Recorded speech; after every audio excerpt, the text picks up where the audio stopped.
Congratulations on Thank you. Trespassing and the humongous opening that it had. I mean, when it debuted at #1 on the Billboard 200 chart, you became the first openly gay mainstream artist to open at #1. Yeah, it's crazy. It is crazy. Yeah, it was a milestone that I didn't know hadn't been reached. I didn't realize it. And I then know. when I was told that, I thought, wow, that's pretty cool, you know? It's a big milestone. It Yeah. is. Is it strange to you, or how does it feel to have that as much a part of your identity, or almost as much a part of your identity, as the musician and the talent and the incredible artist that you are? You know, there's different ways of looking at it. I think there's part of me that always kind of finds it a little bit funny how qualifying it is. You know, the media loves to kind of tag that on to my whole thing. Right. You know, openly gay pop star, this and that.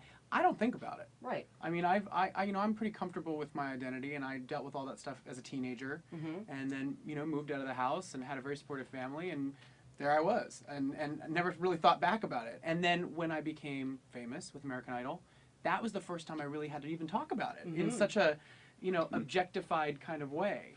Now, the good news is that I find it to be a privilege to be able to talk about it so openly and provide a sense of confidence and comfort about the topic for young people. I think it's an important thing right now. I don't think there's a ton of visibility, especially in the music world, for the gay and lesbian community. So I feel lucky to be able to be that type of ambassador almost. So, is it everything you thought it was going to be a rock star? What you always wanted, now that you're there, is it what you thought? Yeah, some of it. There's things that I didn't know, you know, that there's adjustments you have to make. I think the actual craft of getting on stage and singing music, that's what I was after from the get-go. And that is what it always felt like it was going to be for me. That was the desire, you know, to be able to make new music for audiences. It's all the stuff around it. Promoting yourself, the job part of it, that's the stuff that no one really tells you about. You don't really realize what you're signing up for.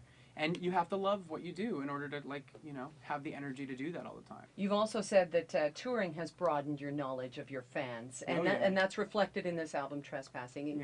Elaborate on that a little bit. So yeah, I mean, being on tour, I kind of got to see which songs the audience connected to the most, which songs I really enjoyed doing every night over and over again, which ones didn't get old, which ones kind of tapped into something special, I think, like what I love the most about music. And I used that when I got into the studio with the second album. And I thought, these are the types of songs I want to kind of continue making. Funkier songs, actually, was kind of the pull. And I think some big emotional balladry as well. I mean, it's something that my fans really expect from me. So. You've got one of the original members of Chic who worked with you on this album. Yeah, he played guitar. Nile Rodgers played guitar on a song that I wrote with Sam Sparrow. Yeah. Wow. Yeah, so we're very excited about that. It's really like throwback funk kind of tune. You did some amazing collaborations. Bruno Mars. Here's a question. Who has better hair?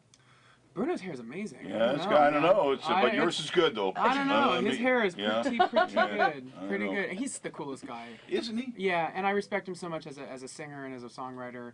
And the coolest part about him is that out of all of that, he's just really down to earth and cool. Is he really? Yeah. So that's, you know, when you meet people that you respect that are also nice people, it's great. Who is your dream duet? If you could sing with someone, who would it be? I don't know. You and Freddie. Yeah, well, yeah. Oh, I mean, if we could make that happen. Wouldn't that'd that be be wild. perfect? That'd be Well, beautiful. you don't like how it's got to happen, though. Yeah. Because, hello. Boy, can you just imagine that, though? That'd be wild. Oh, it would be wild. Yeah. Because he was amazing, too. Yeah, he was. Yeah. When looking back at old footage of him, like, I know. just not only the vocals, but the presence, you know, like his showmanship was And like, the confidence that, you know, that Yeah. you have, too, on stage, you know, that you had to earn. You know, it feels good when you're up there and you go, geez, you know, I know it, I feel it, I got it. It feels good. So you're making money. And it took a lot to get here. And did you ultimately say, if I ever get to here in my life, in my career, and I make this amount of money, I'm going to do this with it? I don't make that much money. You, truly? I really don't make that much What? money. No, maybe someday. No, I mean, But you're getting there. It's work. Yeah, You know? Yeah. sure, it's a work. Yeah, it's work. It's a project. But so then what is it that you want?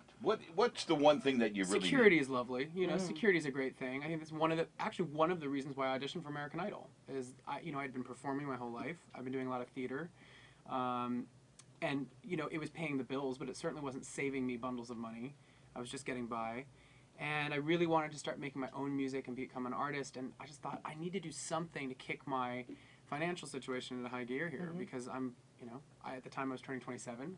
I was having that fear of adulthood kind of finally set in. I was like, I can't be a kid all the time, you know. So yeah, that was one of the reasons. I just wanted to. I needed to like take things to the next level. When you're on stage, is there that moment in the concert that you say, you know, I have won these people, and they love me, and I love what I do, and you can't wait to get to one song? Oh yeah. Is that right? Oh, What's yeah. that one song that you can't I don't wait know. to get I mean, to? What Do You Want From Me? It had Yeah. such a big impact on Sure. people. It was such a big hit. So we just did some radio shows over the last couple of weeks, and we did a new version of that song that was a bit stripped back, and just watching people really get into it and sing the words along with me. Yeah. That's a pretty powerful thing when everybody can be singing a song together. Wow. So yeah, and that one's usually that's the one you get. Is there anything about you that you wish people knew, or that you wish would ever get asked in an Man, interview? I think everyone knows everything. My fans turn over every rock and every crevice. My fans know everything. They know things about me that I don't know sometimes, like parts of my schedule that are coming up. I'm like, oh, really? Am I? Oh, great. Great. Yeah. I mean, I think I'm a pretty open book as well. So, I don't know. I don't think there's anything that.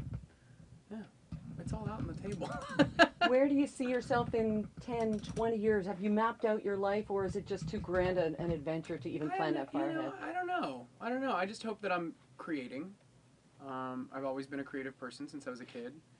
I don't know what that necessarily means. I don't know if I'm going to, keep making music, which would be great. Maybe I'll be creating something else. Maybe I'll be doing a bunch of different things. But I just want to be, making things. Well, thank you for being everything that we hoped that you would be. We were told you were a fabulous guy, and we're so glad that you were here. Thanks for joining us. Take care, buddy. Rock and roll. Love you, man.